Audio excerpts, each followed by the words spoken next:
Friends, ಇನ್ಸ್ಟೆಂಟಾಗಿ ನಾನು ಇವತ್ತು ಕರ್ಸೇವಿಗೆ ಉಪ್ಪಿಟ್ಟು ಮಾಡ್ತಾ ಇದ್ದೀನಿ. ಬೇಕಾಗಿರುವಂಥ ಸಾಮಗ್ರಿಗಳು: ಕರ್ಸೇವಿಗೆ, ಕಾಯಿ ತುರಿ, ಈರುಳ್ಳಿ, ಕೊತ್ತಂಬರಿ ಸೊಪ್ಪು, ಟೊಮೊಟೊ, ಸಣ್ಣ ಕಟ್ ಮಾಡ್ಕೊಂಡು ತರಕಾರಿ, ಮತ್ತು ಒಗ್ಗರಣೆಗೆ ಸಾಸಿವೆ ಕಾಳು, ಮೆಣಸಿನ್ಕಾಯಿ, ಮತ್ತು ಸ್ವಲ್ಪ ಹೆಸರುಬೇಳೆ, ಮತ್ತು ಎಣ್ಣೆ, ರುಚಿಗೆ ತಕ್ಕಟ್ಟು ಉಪ್ಪನ್ನು ಹಾಕೊಂಡಿದ್ದೀನಿ.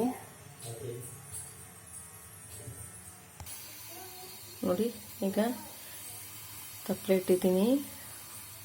ಇದನ್ನು ಸ್ವಲ್ಪ ಬಿಸಿಯಾಗಿ ಆಗ 2-3 ಟೇಬಲ್ ಸ್ಪೂನ್ ಎಣ್ಣೆನ ಹಾಕೊಂಡು, ಎಣ್ಣೆ ಬಿಸಿ ಆಗಿದೆ, ನಾನು ಒಗ್ಗರಣೆಗೆ ಹಾಕ್ತಾಯಿದ್ದೀನಿ. ನೋಡ್ತಿದ್ದೀರಲ್ಲ ಫ್ರೆಂಡ್,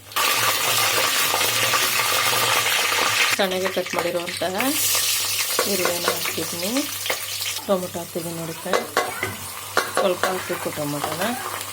ಮತ್ತು ಸಣ್ಣಗೆ ಕಟ್ ಮಾಡ್ಕೊಂಡಿರುವಂತಹ ತರಕಾರಿಯನ್ನು ಸೇರಿಸ್ತಾ ಇದ್ದೀನಿ. ಹಸಿ ವಾಸನೆ ಹೋಗುವವರೆಗೂ ಇದನ್ನು ಫ್ರೈ ಮಾಡಬೇಕು. ಹಸಿಗೆ ಸೊಪ್ಪನ್ನು ಹಾಕ್ತಾಯಿದ್ದೀನಿ ಫ್ರೆಂಡ್. 2 ಮಳ್ಳ ಐತೆ. ಈಗ ಸ್ವಲ್ಪ ಕಾಯಿ ತುರಿ ಹಾಕೋಣ, ರುಚಿಗೆ ತಕ್ಕಷ್ಟು ಉಪ್ಪನ್ನು ಸೇರಿಸೋಣ.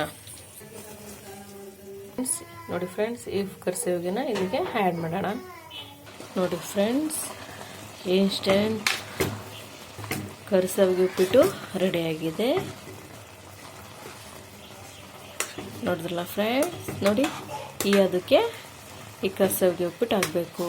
ನೋಡಿದ್ರಲ್ಲ ಫ್ರೆಂಡ್ಸ್, ಸಬ್ಸ್ಕ್ರೈಬ್ ಮಾಡಿ friends. Thank you so much.